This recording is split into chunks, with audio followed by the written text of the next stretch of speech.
Story, 28 years old. For as long as I can remember, my father called me too pretty to be his daughter. He said my blonde hair and blue eyes were proof of my mother's betrayal. He accused her of cheating. He treated me like evidence of a crime she never committed. When he demanded I take a DNA test before he'd walk me down the aisle, I finally agreed. But the results didn't just prove him wrong about the affair. They proved I wasn't his daughter, or my mother's. What we discovered at the hospital where I was born made my father fall to his knees in front of 60 relatives. Before we dive in, if you enjoy stories about truth and family secrets, take a moment to like and subscribe. But only if this story truly resonates with you. Drop your location and local time in the comments. I'd love to know where you're listening from. Now let me take you back 6 weeks, to the night my father issued his ultimatum.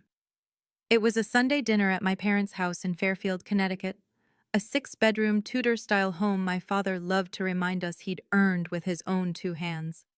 The dining room gleamed with Restoration hardware furniture and Wedgwood china that my mother polished every week, as if perfection could somehow protect her from his accusations. My grandmother Eleanor sat at the far end of the table, her silver hair pinned back, watching my father the way a hawk watches a snake. My brother Marcus, 31 and the golden child, kept his eyes on his plate. My mother Diane clutched her linen napkin like a lifeline, and then Gerald Townsend cleared his throat. "I won't be attending your wedding, Tori." The words landed like a grenade. My mother's fork clattered against her plate. "Gerald," she whispered, "please, not tonight." But he was already reaching into his jacket pocket. He pulled out a folded document and slid it across the oak table toward me. "I've thought about this for a long time," he said, his voice steady, almost rehearsed. "I won't walk another man's daughter down the aisle, not until we settle this once and for all." I looked at the paper. It was a consent form for a DNA paternity test from a local clinic, his name already signed at the bottom. "You have 6 weeks," Gerald continued. "Take the test. Make the results public to the family. If you're mine, I'll be there. I'll even apologize." He smiled, but it didn't reach his eyes. "But we both know what the test will show." My grandmother's teacup hit the saucer with a sharp crack. My mother started crying, silent tears streaming down her cheeks. And I sat there, staring at my father's Rolex Submariner glinting under the chandelier, thinking, 28 years.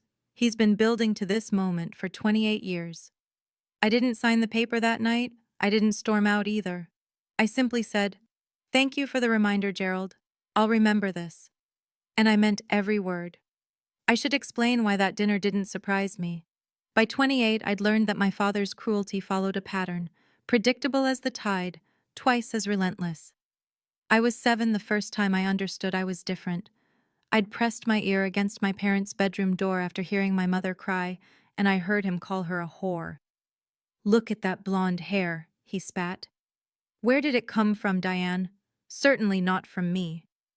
At 12, I wanted to join the school volleyball team. Gerald refused to sign the permission slip.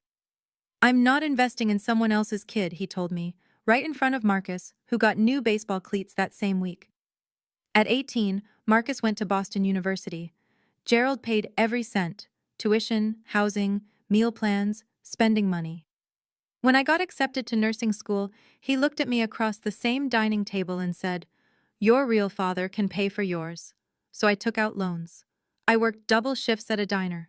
I graduated 6 years later with $60,000 in debt and a degree I'd earned without his help.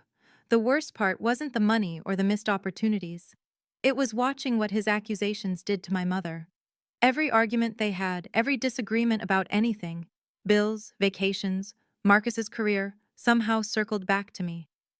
I was his weapon, his evidence, his constant reminder of her alleged betrayal.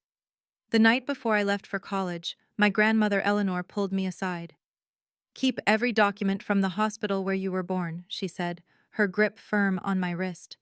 "Your birth certificate, any paperwork. I have a feeling we might need them someday." I didn't understand then, but I kept the papers. And 18 years later, I'd finally learn why she told me to. That night, I drove back to my apartment in Hartford, a small 1-bedroom that I'd furnished with secondhand pieces and pure stubbornness. Nathan was waiting on the couch, his laptop open to floor plans for a client. A glass of wine poured for each of us. He knew immediately something was wrong. What did he do this time? I told him about the DNA form, the ultimatum, the 6-week deadline. Nathan's jaw tightened with every word. Maybe you should just do it, he said finally. Take the test. Prove him wrong once and for all. Shut him up forever. I set down my wine glass, a cheap Target find, nothing like the Waterford crystal my father drank from, and looked at the modest diamond on my finger.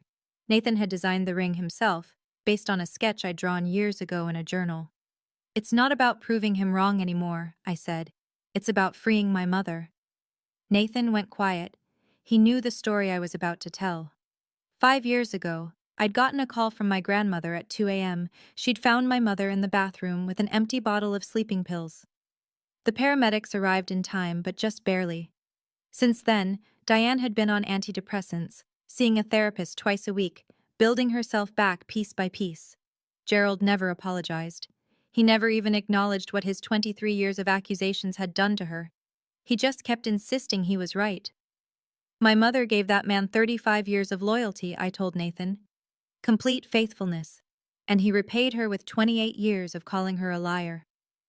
I picked up my phone and pulled up a local genetics lab I'd researched months ago. Gene Trust, independent, certified, and most importantly, not connected to Gerald. I'll take the test, but I'll do it my way. 2 weeks later, Gerald turned 60. The party was held at the Fairfield Country Club, 18 holes of manicured green overlooking Long Island Sound, a private dining room with floor-to-ceiling windows, and 30 relatives gathered to celebrate the man who'd made my mother's life a prison. I wore a simple black dress. Nathan squeezed my hand as we walked in, whispering, 2 hours. We can survive 2 hours. We couldn't. Halfway through dinner, after 3 glasses of Chateau Margaux, Gerald stood up to give a speech. He thanked everyone for coming. He praised Marcus for his brilliant career in finance. He raised a glass to my mother for her patience. Then his eyes found me. I see my daughter is here tonight, he said, and the word daughter dripped with air quotes. A few relatives chuckled uncomfortably. I hope she's been thinking about our conversation, about proving where she really comes from. The room went quiet. Dad, Marcus said, half rising from his chair. Maybe this isn't the time. Gerald waved him off. No, this is exactly the time. Families should be honest with each other.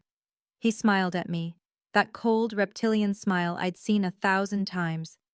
You know what they call a bird that lays its eggs in another bird's nest? A cuckoo. The cuckoo's egg looks beautiful, doesn't it? But it doesn't belong. It never did. Somewhere behind me, an aunt gasped. A cousin snickered. My mother stared at her lap, tears dripping onto her Cartier bracelet, a guilt gift Gerald had given her after one of their worst fights. I picked up my fork, set it down again, and stood. Every eye in the room turned to me. Thank you for the reminder, Gerald, I said, my voice steady. I'll remember this. Then I turned to my mother. Mom, would you like to step outside for some air? She took my hand, and together we walked out of that room, past the whispers, past the stares, past the man who'd spent 28 years trying to destroy us both. But I wasn't done, not even close. My grandmother caught up to us in the parking lot, her heels clicking against the asphalt like gunshots. Tori, wait! I turned. Eleanor Whitmore was 78 years old, with posture like a queen and eyes that missed nothing. She'd never liked Gerald. That man thinks he's God's gift to engineering, she'd told my mother before the wedding. But he's just a small man with a big ego. Now she looked at me with something I'd never seen in her face before. Urgency. There's something I need to tell you, she said, glancing back to make sure Gerald hadn't followed. Something I should have told you years ago. She led us to a bench overlooking the golf course. The sun was setting, painting the sky in shades of orange and pink, and my grandmother's voice dropped to barely above a whisper. The night you were born, she said, something strange happened at St. Mary's Hospital. I felt my mother stiffen beside me. When the nurse brought you out to show me, your grandfather was still alive then. We were both there. She looked terrified. Her hands were shaking. She handed you to Diane too quickly, then practically ran out of the room. Mom, Diane said, her voice cracking. You never told me this. I tried to investigate. I called the hospital, asked questions. They stonewalled me. Told me everything was normal, all records sealed for privacy. Eleanor reached into her purse and pulled out a yellowed piece of paper. But I made a copy of your birth record before they locked everything down. I looked at the document. Time of birth, 11:47 p.m. I gave birth at 11:58, my mother said slowly. I remember looking at the clock. I remember because the doctor made a joke about almost being a leap day baby. 11 minutes. Something had happened in those 11 minutes. There's a name, my grandmother said. The head nurse that night, Margaret Sullivan. She retired 10 years ago. I have her address. The next morning, I walked into Gene Trust's Hartford office with 3 DNA samples. Mine was easy, a cheek swab sealed in a sterile tube. My mother's was voluntary. She'd given it to me the night before with tears in her eyes and steady hands. Whatever this shows, she'd said, you're my daughter. Nothing changes that. My father's was stolen. A few strands of hair plucked from the brush he kept in the guest bathroom, the one I'd used every Thanksgiving and Christmas for years, pretending I didn't notice the way he flinched when I reached past him for the soap. The technician at Gene Trust, a calm woman named Dr. Reyes, explained the process. Results in 3 weeks, legally admissible if needed. Complete confidentiality. I paid extra for expedited processing. My grandmother insisted on covering the cost. That afternoon, I tried calling Margaret Sullivan. The phone rang 6 times before someone picked up, a woman's voice, older, trembling slightly. Hello? Mrs. Sullivan? My name is Tori Townsend.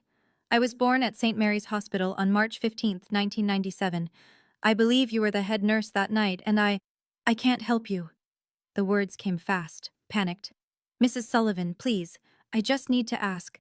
I don't know what you're talking about. Please don't contact me again. Click. I stared at my phone for a long moment. Nathan looked up from his drafting table. What happened? She hung up on me.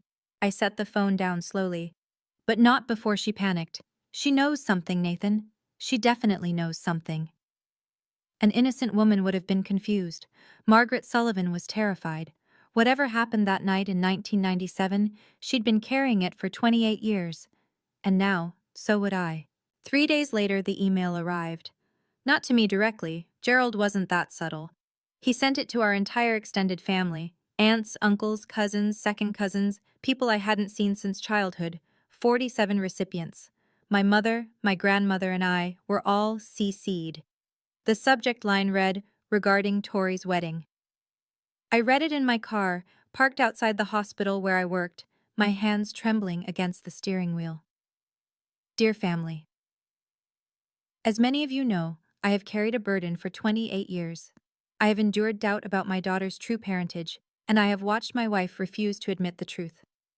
I have asked Tori to take a DNA test and share the results with our family before her wedding. She has so far refused, which I believe speaks for itself. Until this matter is resolved publicly, I will not be attending the ceremony.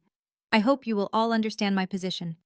Attached is a family photograph from Tori's christening. I invite you to look closely and draw your own conclusions. Regards, Gerald Townsend. The attachment was a photo I remembered from my grandmother's mantle. Me at 3 months old, cradled in my mother's arms. Blonde hair, blue eyes, pale skin. Surrounded by Gerald, Marcus, and a dozen brunette relatives. Gerald had circled my face in red and added a caption, "Spot the difference."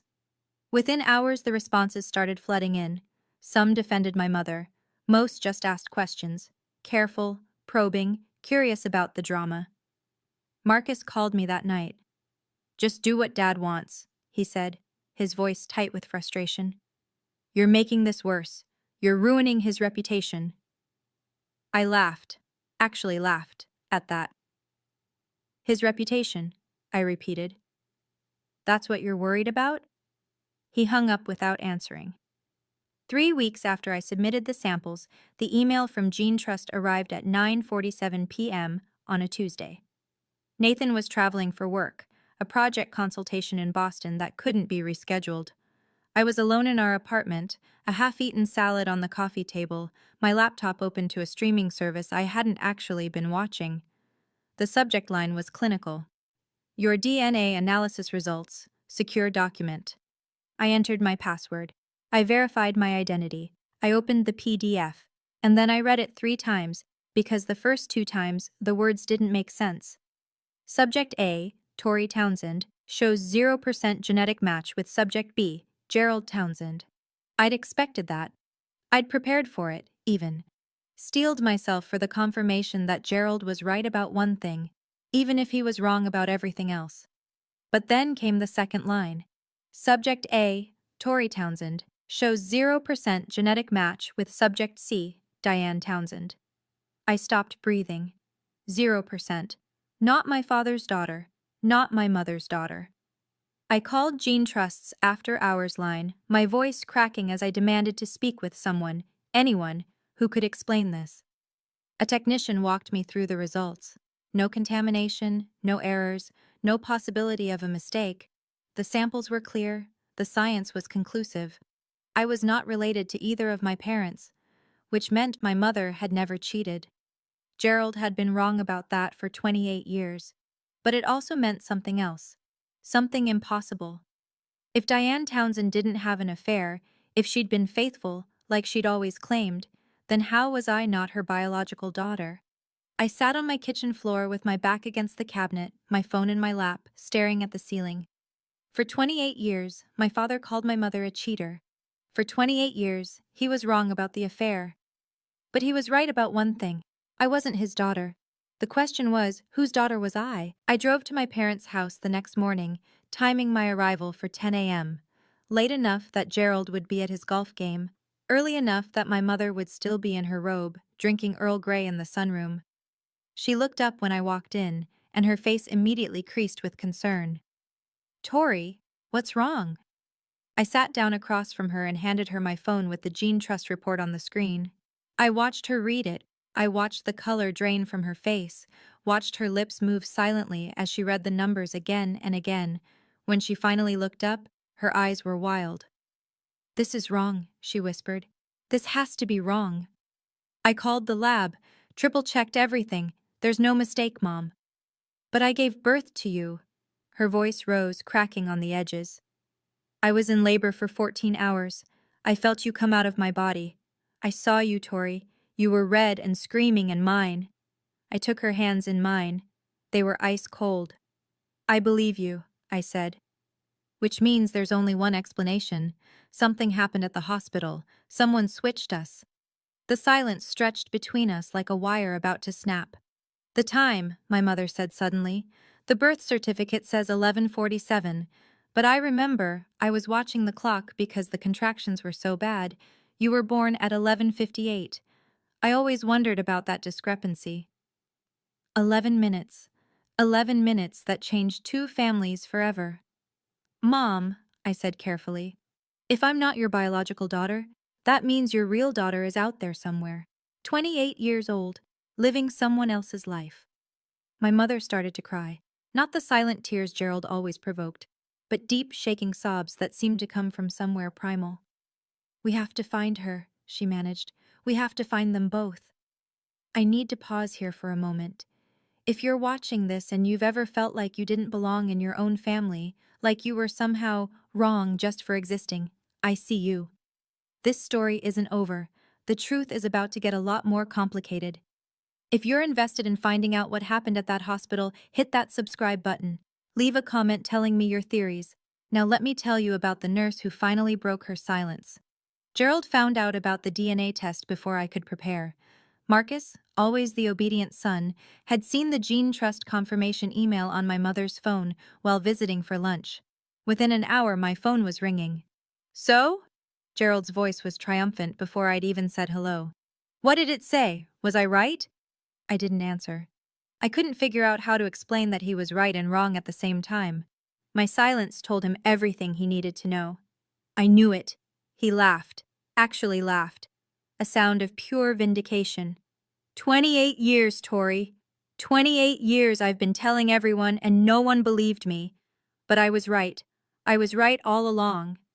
Gerald, does your mother know? Of course she knows. She's probably crying right now, trying to figure out how to spin this. I could hear him pacing, his excitement barely contained. I'm sending another email, to everyone, this time with proof. You don't understand. I understand perfectly. You're not my daughter. Your mother lied to me for almost 3 decades, and now everyone will know exactly what kind of woman Diane Townsend really is. He hung up before I could explain that Diane hadn't lied, that she'd been telling the truth all along, that the real story was something none of us had ever imagined. Within the hour, Gerald called my mother and told her to pack her bags. I want you out of my house by the end of the month, he said. I'm done with your lies. My grandmother drove over immediately to stay with her. When I arrived that evening, I found them both in the living room. My mother curled into the couch like a wounded animal, my grandmother standing guard like a silver-haired sentinel. He thinks he's won, I said quietly. My grandmother looked at me with those sharp, knowing eyes. Then let's show him the rest of the story. The next 3 days were the hardest of my life. I considered canceling the wedding, not because of Gerald, but because I couldn't bear the thought of my mother's vindication being overshadowed by white tulle and champagne toasts. Nathan refused. We're getting married, he said, holding my face in his hands. Period. Your father's issues are not our issues. We don't postpone our life for his tantrum. But I couldn't move forward without the truth, and the truth was locked inside Margaret Sullivan's memory. I called her again, and again, 5 times in 3 days, each call going straight to voicemail. On the 6th try, I left a different message. Mrs. Sullivan, my name is Tori Townsend.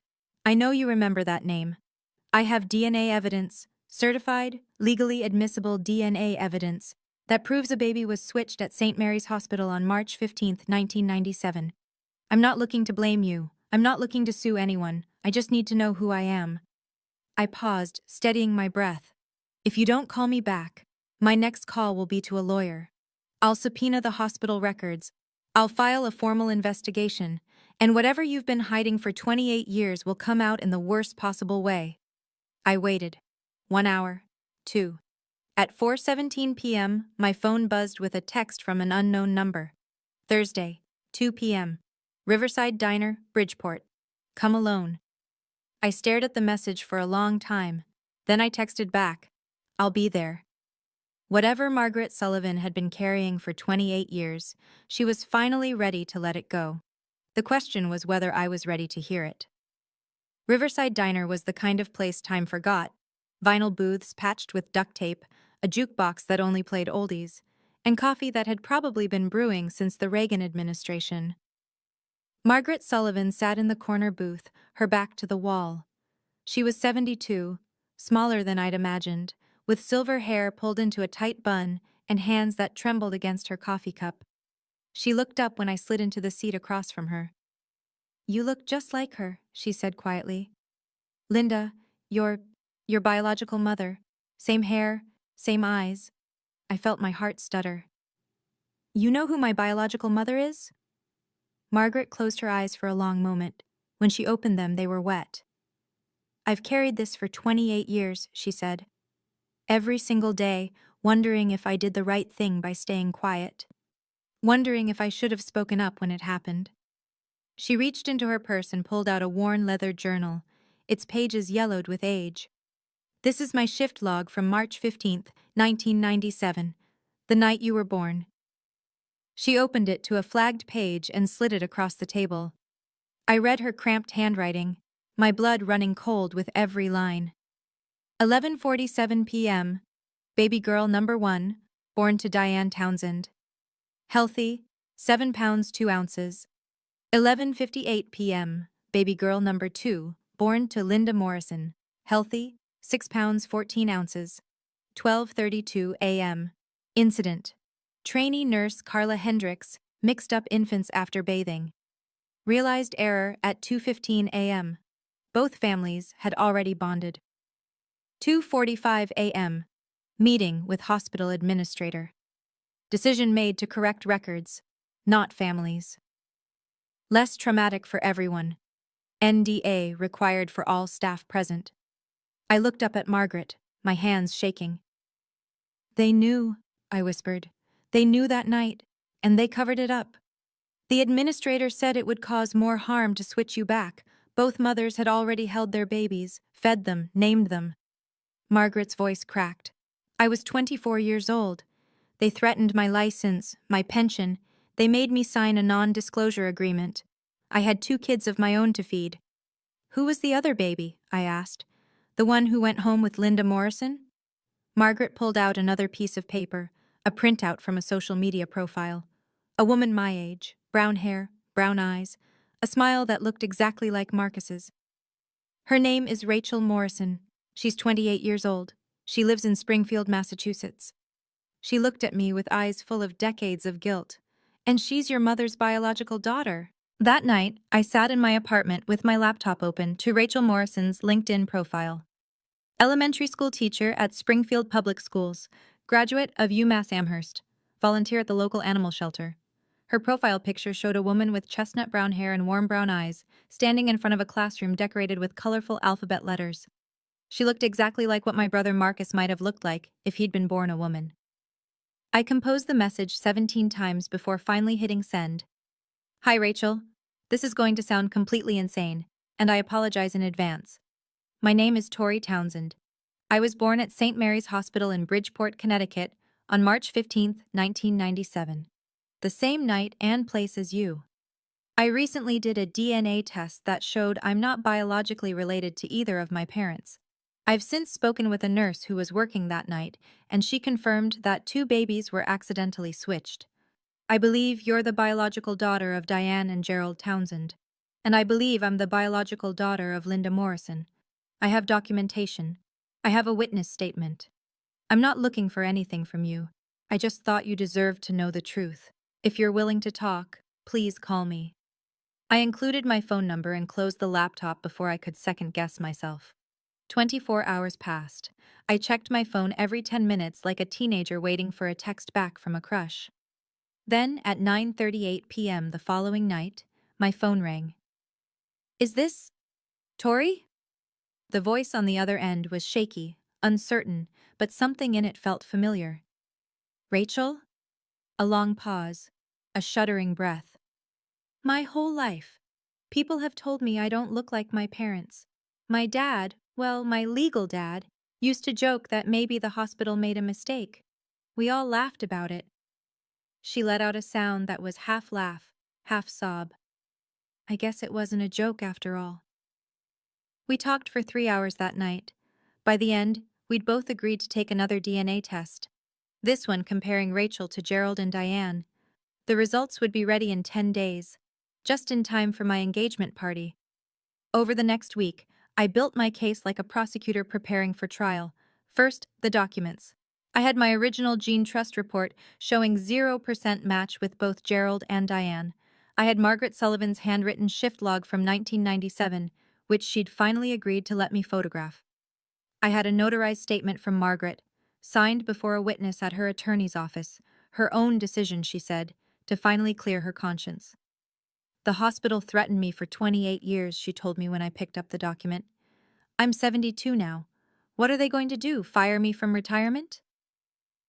Second, the DNA. Rachel had submitted her samples to Gene Trust, using the same expedited process I had. Her results comparing to Gerald and Diane would arrive 2 days before the engagement party. Third, the witnesses. My grandmother Eleanor would be there, of course. She'd been waiting 28 years for this moment. Margaret Sullivan agreed to attend, sitting quietly in the corner until needed, and Rachel, my biological sister in spirit, if not in genetics, would be waiting in the room next door. Are you sure about this? Nathan asked as we reviewed the plan together. Confronting him publicly? There's no taking it back. I thought about my mother, about the bottle of sleeping pills, about 28 years of being called a liar, a cheater, a whore. He wanted a public reckoning, I said. He sent that email to 47 people. He called me a cuckoo's egg in front of the entire family. I straightened the stack of documents on my desk. He doesn't get to slink away privately now. Everyone who believed him needs to see the truth. Nathan nodded slowly. Then let's give them a show they'll never forget. 3 days before the engagement party, Rachel's DNA results arrived. Subject A, Rachel Morrison, shows 99.97% genetic match with subject B, Gerald Townsend. Subject A, Rachel Morrison, shows 99.98% genetic match with subject C, Diane Townsend. I read the numbers 3 times, tears streaming down my face. Then I called Rachel.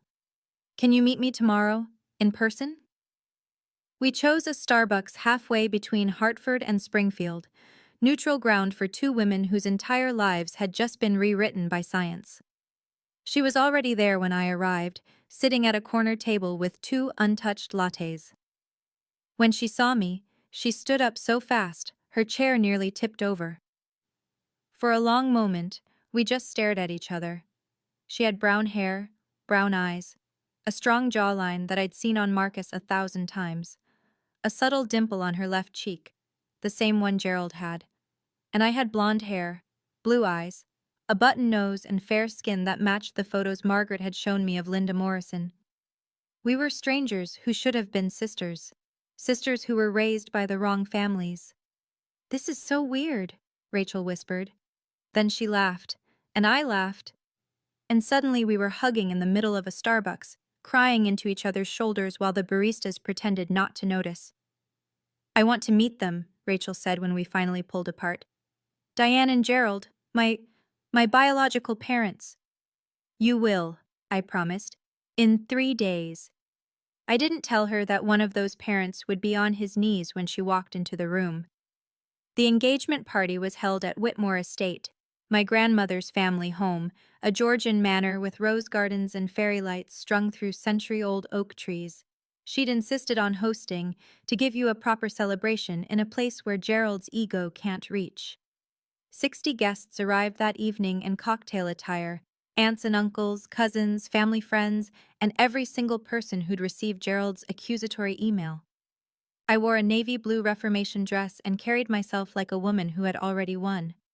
Nathan stayed close, his hand on the small of my back, steady as always.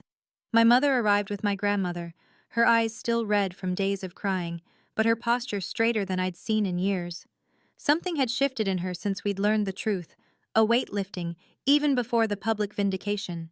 And then Gerald arrived. He came late, of course, fashionably late, as he'd call it, letting the crowd gather, letting the anticipation build. He wore a Tom Ford suit, his Rolex catching the chandelier light, a smirk playing at the corners of his mouth. He thought this was his victory lap. He had no idea. I watched him work the room, shaking hands, accepting congratulations from relatives who believed his version of events. "Such a difficult situation," I heard an aunt murmur to him. "You've been so patient." Marcus stood beside him, uncomfortable but compliant, the loyal soldier he'd always been. In the corner of the room, Margaret Sullivan sat quietly with a glass of water, her hands still trembling after all these years. And in the room next door, through a door that connected to the main hall, Rachel Morrison waited for her cue. I checked my phone. Nathan nodded. It was time. Halfway through the cocktail hour, Gerald asked for a microphone. The room quieted as he stepped onto the small raised platform my grandmother had set up for toasts. He cleared his throat, adjusted his jacket, and smiled at the crowd like a king addressing his subjects. "First, I'd like to congratulate Nathan," he began.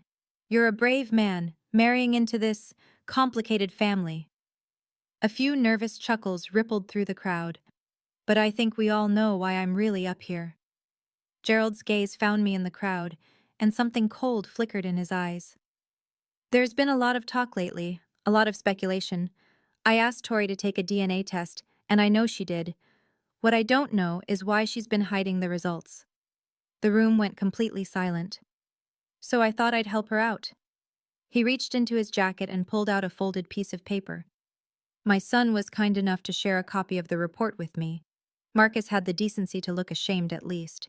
Gerald unfolded the paper with theatrical slowness. 0% genetic match with Gerald Townsend. 0% genetic match with Diane Townsend. Gasps echoed through the room. My mother gripped Eleanor's hand. 28 years. Gerald's voice rose with vindicated fury. 28 years I've been telling everyone that something wasn't right. And now the science proves it. He turned to my mother, his face contorted with decades of accumulated resentment. You lied to me, Diane. You lied to everyone. And now the whole family knows exactly what kind of woman you really are.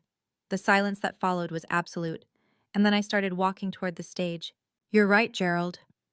My voice was calm as I stepped onto the platform and took the microphone from his hand. He was so surprised he let me. The DNA test shows I'm not your biological daughter, and I'm not Mom's biological daughter either. Gerald's smirk widened. A few relatives exchanged knowing glances. But not because Mom had an affair. The smirk faltered. I turned to face the crowd, all 60 of them. Every person who'd received that email. Every relative who'd whispered about my mother for years. Let me introduce you to someone. I nodded toward the side door. Rachel stepped through. 28 years old. Brown hair, brown eyes, a jawline that was unmistakably, undeniably Townsend. The room erupted in murmurs. Someone dropped a champagne glass. Marcus made a strangled sound. This is Rachel Morrison, I said. She was born 11 minutes before me at St. Mary's Hospital on March 15, 1997. The night I was born, there was an accident. A trainee nurse mixed up 2 babies after bathing them, and the hospital covered it up to avoid a lawsuit. I pulled out my phone and tapped the screen. The wall-mounted display I'd arranged earlier flickered to life, showing the Gene Trust reports. Rachel's DNA shows a 99.97% match with Gerald Townsend, a 99.98% match with Diane Townsend. I let that sink in. She is your biological daughter, Gerald, the daughter you've been searching for. And she's been living in Massachusetts her entire life because a hospital made a mistake and chose to hide it. Gerald's face had gone white. He looked at Rachel, really looked at her. And I watched 28 years of certainty crumble. This is Margaret Sullivan, I continued, as Margaret rose from her corner seat. She was the head nurse that night. She has a notarized statement confirming everything I've just told you. The shift logs, the hospital cover-up, all of it. Margaret stepped forward, her voice shaky but clear. Mr. Townsend, I was there. I watched it happen. Your wife never betrayed you. Never. The hospital made us all sign NDAs. They threatened our jobs, our pensions. I'm sorry I didn't speak up sooner. I turned back to Gerald, whose hands were now gripping the edge of the platform like a man trying not to drown. You wanted science, Gerald. Here it is. Every document, every signature, every 11 minutes that changed 2 families forever. At that moment, standing on that stage with Rachel beside me, I felt something I'd never felt in 28 years. Vindication. Not for myself, but for my mother. For every tear she'd cried, every accusation she'd swallowed, every sleepless night spent wondering if her own husband would ever believe her. If this story is resonating with you, please share it with someone who needs to hear it. Sometimes the truth takes decades to surface. Now let me tell you what happened when Gerald finally understood what he'd done. Gerald Townsend had spent 28 years being certain that his wife had betrayed him, certain that his daughter was proof of her infidelity, certain that his suspicion made him righteous, that his cruelty was justified, that science would eventually vindicate him. Now science had spoken, and it had destroyed every foundation he'd built his identity on. He looked at Rachel, this stranger with his jawline, his eyes, his blood, and something in him shattered. He looked at the DNA results on the screen, the numbers that proved him right about my parentage but catastrophically wrong about everything else. He looked at Margaret Sullivan, whose trembling testimony had just demolished 28 years of accusations, and then his knees buckled. Gerald Townsend, proud, arrogant, certain Gerald Townsend, collapsed onto the platform like a puppet whose strings had been cut. He caught himself on one knee, his hand slapping against the hardwood floor, his chest heaving with ragged breaths. I didn't know, he whispered. How could I have known? How? You could have trusted her. My voice was quiet but carried through the silent room. You could have investigated. You could have looked for other explanations instead of assuming the worst about the woman who loved you. But the hair, the eyes. Genetics are complicated. Recessive genes exist. Hospital mistakes happen. I stepped closer, looking down at the man who had made my childhood a battlefield. But you chose suspicion. You chose cruelty. For 28 years, you punished Mom and me for a crime that never happened. From across the room, I heard a chair scrape back. Marcus, silent, compliant Marcus, stood up. For a moment, I thought he would come to his father's defense, like he always had. Instead, he walked past Gerald without a glance and crossed to our mother's side. Mom, his voice cracked. I'm sorry. I should have said something years ago. I should have. Diane pulled him into a hug, her tears soaking into his shoulder, and Gerald remained on his knees, watching his family choose each other over him. For 28 years, my mother had lived in Gerald Townsend's shadow. She had endured his accusations at breakfast and dinner, and every moment in between. She had cried herself to sleep more nights than anyone knew. She had swallowed his cruelty like medicine, telling herself that maybe, someday, he would see the truth. Now the truth was everywhere, on screens and documents, in the face of a stranger who carried her blood. Diane stepped forward slowly, her heels clicking against the hardwood floor. The crowd parted for her. Even Marcus stepped aside. She stopped in front of Gerald, who was still on one knee, his face wet with tears. I'd never seen him cry before. 28 years, Gerald. Her voice was steady, stronger than I'd ever heard it. 28 years, I stayed because I loved you. Because I believed that someday you would trust me. Because I thought our family was worth fighting for. Gerald looked up at her. Diane, She raised her hand, cutting him off. Not yet. You don't get to apologize yet. The room held its breath. You owe me an apology in front of every person who received that email. You owe Tori an apology for every birthday you ruined, every graduation you ignored, every moment you made her feel like she didn't belong in her own family. She gestured toward Rachel, who stood frozen near the door. And you owe Rachel an apology for being the father she deserved but never had. Gerald's shoulders shook with sobs I hadn't known he was capable of. I didn't need the world to believe me, Gerald. My mother's voice cracked on the last word. I needed you to believe me, and you never did. She turned her back on him and walked to where Rachel stood. Hello? She said softly, tears streaming down her face. I'm your mother. I'm so sorry it took so long to find you. It took Gerald 3 attempts to stand. Marcus didn't help him. Neither did I. Neither did anyone in that room full of relatives who had, until 10 minutes ago, believed his version of events. He gripped the edge of the platform, pulled himself upright, and reached for the microphone I'd set down. His voice, when he spoke, was barely recognizable. Hoarse, broken, stripped of every ounce of the arrogance I'd known my entire life. I was wrong. 3 words, 28 years overdue. I was wrong about Diane. She never... His voice cracked. He tried again. She never betrayed me. I accused her for nearly 3 decades, and I was wrong. He looked at me, and for the first time in my life, I saw something other than suspicion in his eyes. Tori, I took things from you that I can never give back. Your childhood, your trust, money that should have been yours. He swallowed hard. I'll repay your student loans, all of them. It's not enough, but it's a start. Then he turned to Rachel, this stranger who was his daughter, this woman he'd never held, never known, never had the chance to disappoint.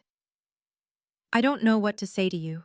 You're my daughter, and I've missed everything. Your first steps, your graduations, your entire life. His voice shattered on the words. That's something I'll forget until the day I die. Rachel was crying too. We all were at this point, but her voice was steady. We can start now, she said, if you're willing to actually be a father, instead of a judge. Gerald nodded, unable to speak. My grandmother stepped forward and handed him a tissue from her purse.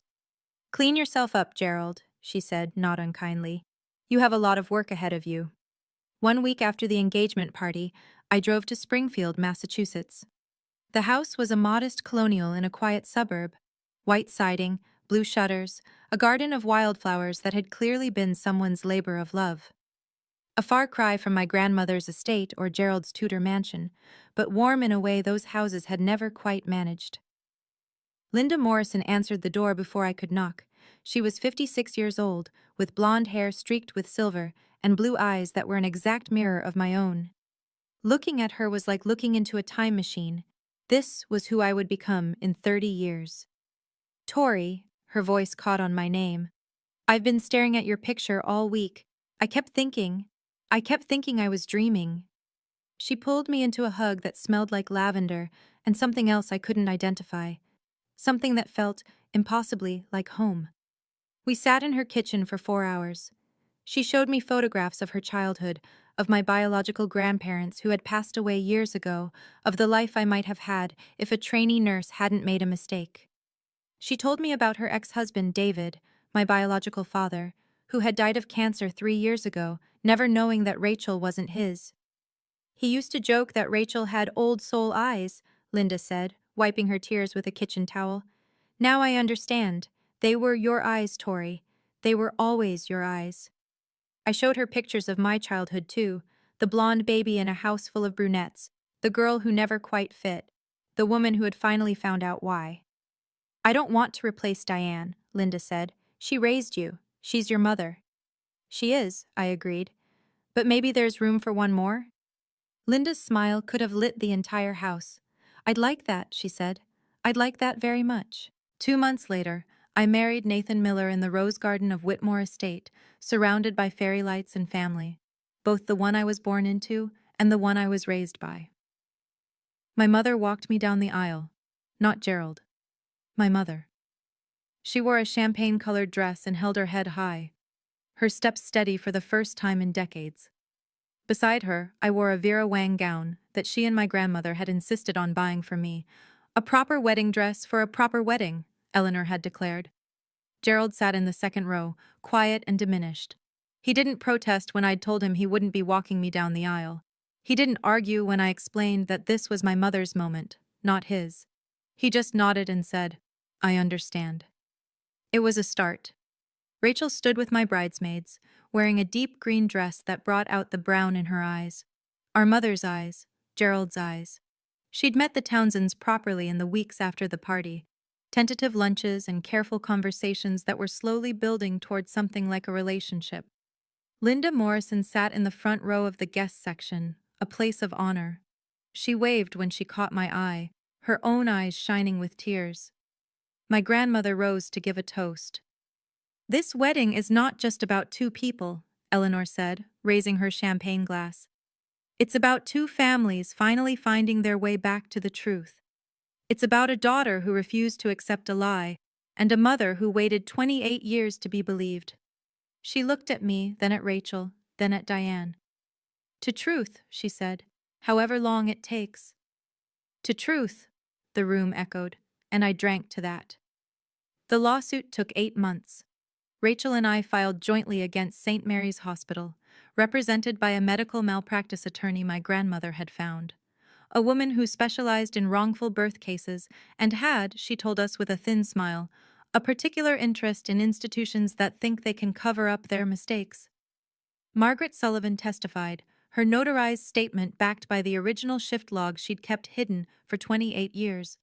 The hospital's lawyers tried to discredit her, citing her age, her NDA, her delayed disclosure. It didn't work. Internal documents surfaced during discovery, emails between hospital administrators discussing the incident, memos about risk mitigation, a budget line item labeled potential liability settlement that had been quietly renewed every year since 1997. They'd known. They'd always known. And they'd spent nearly 3 decades praying no one would find out. In the end, the hospital chose to settle rather than face a jury. $450,000 to each family for a total of $900,000. A public apology printed in the local paper, mandatory improvements to their newborn identification protocols, and the resignation of the administrator who had ordered the cover-up, long since retired but now publicly named. "We didn't sue for revenge," I told a reporter who showed up at the courthouse steps. "We sued so no other family would spend 28 years living a lie that a hospital could have corrected in one day." Margaret Sullivan was granted immunity from any personal liability in exchange for her cooperation. She sent me a card afterward, her handwriting shaky but clear. "Thank you for giving me a reason to finally tell the truth. I can sleep now." I kept it in a drawer with my birth certificate, the real one, the one that said 11:58 p.m., the one that told the truth. 6 months after the wedding, Gerald invited me to dinner. Just the two of us. He'd chosen a quiet Italian restaurant in downtown Hartford, not the country club, not anywhere flashy. Just a corner booth with checkered tablecloths and candles and wine bottles. He looked older than he had at my engagement party. Grayer. Smaller somehow, as if the weight of his confession had physically diminished him. "I wanted to thank you," he said after we'd ordered, "for agreeing to see me." "You're not my biological father," I said. "You never were. But you did raise me, even if you did it badly." He flinched at that, but nodded. "I'm in therapy now," he said. Diane insisted. Well, suggested strongly. "We're doing couples counseling too.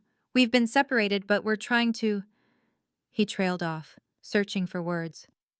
"We're trying to find out if there's anything left to save." I thought about my mother. About the way she'd stood in front of him at the party, demanding the apology she'd deserved for decades. About the strength it must have taken to consider rebuilding after everything he'd put her through. "I remember when you taught me to ride a bike," I said. "I was 5, before you knew about before you decided I wasn't yours. You held the seat and ran beside me for an hour until I got it." Gerald's eyes filled with tears. "I remember," he whispered. "That's the father I needed," I said. "The one who held on. I'm willing to try, Gerald, but I need you to understand. Forgiveness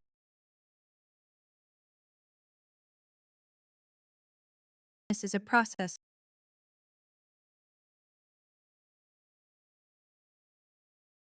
an event, and you have a lot of work to do." He nodded. "I know, and I'll do it, however long it takes." I didn't forgive him that night. I'm not sure I've fully forgiven him yet, but I chose to give him the chance my mother never got, the chance to prove he could change. Rachel and Marcus met properly for the first time at a family dinner a month after the wedding. It was awkward at first. How do you make small talk with the sibling you should have grown up with? The brother who got the childhood that should have been yours? But then Marcus mentioned he was allergic to shellfish. "Wait," Rachel said. "Me too, since birth. The doctor said it was genetic." "What about being left-handed?" Marcus asked. Rachel held up her left hand. "No way." Marcus laughed, a real laugh, surprised and delighted. "What about music? What bands do you listen to?" 30 minutes later, they'd discovered that they both loved an obscure indie folk band that nobody else in either family had ever heard of. Both hated cilantro with an inexplicable passion, and both had a habit of tapping their right foot when they were thinking. "This is so weird," Marcus said, shaking his head. "You're like a mirror. But, you know, a girl version?" "I was going to say shorter." Rachel threw a bread roll at him, and for the first time in my memory, a Townsend family dinner had genuine laughter, not the polite, strained kind that my mother had always worked so hard to manufacture, but real laughter, the kind that comes from people who are actually happy to be together. It was a small moment, but it felt like the beginning of something new. 3 months after the wedding, Diane and Linda met for lunch. I wasn't there, but my mother told me about it afterward, her voice soft with wonder. They'd chosen a cafe halfway between their houses, neutral ground, as Rachel and I had done months earlier. Linda had brought photos of Rachel's childhood, Diane had brought photos of mine. They'd sat there for 3 hours, trading stories about daughters they'd raised but hadn't birthed. "She told me about Rachel's first words," Diane said, "and I told her about yours. We both cried. A lot." "Was it strange?" I asked. "Meeting the woman who raised your biological daughter?" My mother considered the question for a long moment. "I thought it would be," she admitted. "I thought I'd feel, I don't know, jealous? Resentful? But when I looked at her, all I could think was, she loved Rachel the same way I loved you, completely, without question." She reached across the table and took my hand. "We lost 28 years," she said, "but we gained each other, and we gained the truth. That has to count for something." Linda and Diane have lunch together once a month now. They've become friends, an unlikely friendship born from shared loss and unexpected connection. They call each other the other mother, and in a strange way, I think it's helped them both heal. I'm sitting in our new apartment now, a 2-bedroom in a nicer part of Hartford, with room for Nathan's home office and space for the nursery we'll need soon. The walls are covered with photographs. My wedding day, with my mother on one side and Linda Morrison on the other. Rachel and me at Thanksgiving, our first holiday together. My grandmother Eleanor, looking triumphant at her birthday party last month. Nathan is in the kitchen making dinner. Something complicated with too many ingredients. He's been on a cooking kick lately. I've been thinking a lot about the past year. About identity and family and what it means to belong. For 28 years, I tried to prove I was a Townsend.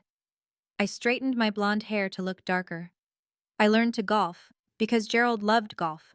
I studied nursing instead of art because it was practical, reliable, not something a cuckoo's egg would choose. I spent my whole life trying to fit into a mold that was never meant for me. Now I know. I was never supposed to fit. I was someone else's daughter, living someone else's life, carrying someone else's DNA. But here's what I've learned. DNA doesn't make a family. The woman who held my hand during nightmares, who taught me to read, who stayed married to a man who tortured her just to keep our family together. That's my mother. Not biology. Love. Nathan walks in with 2 plates and a knowing smile. "You're doing that thing again," he says. The deep thinking while staring at nothing thing. I laugh and take the plate he offers. On the coffee table, tucked between a stack of baby name books and a pregnancy journal, is the test I took this morning. Positive. I don't know or the Townsends, but I know one thing for certain. This child will know they're loved, from the very first moment, without condition, without doubt. That's the only proof that matters. If you're watching this, and you've ever been accused of something you didn't do, by a parent, a partner, anyone who should have trusted you, I want you to know, the truth has a way of surfacing. Sometimes it takes 28 years. Sometimes it takes a DNA test and a brave nurse with a guilty conscience. But it surfaces. Don't let anyone's suspicion define your worth. And if you're the one doing the accusing, ask yourself, is my certainty worth destroying the people I love? My father spent 28 years being certain. He was certain my mother cheated. He was certain I wasn't his. He was certain his cruelty was justified. He was wrong about all of it. Trust is a choice. Doubt is easy. But 28 years of doubt can destroy a family. 28 years of trust could have saved mine. Thank you for listening to my story. If it touched you, share it.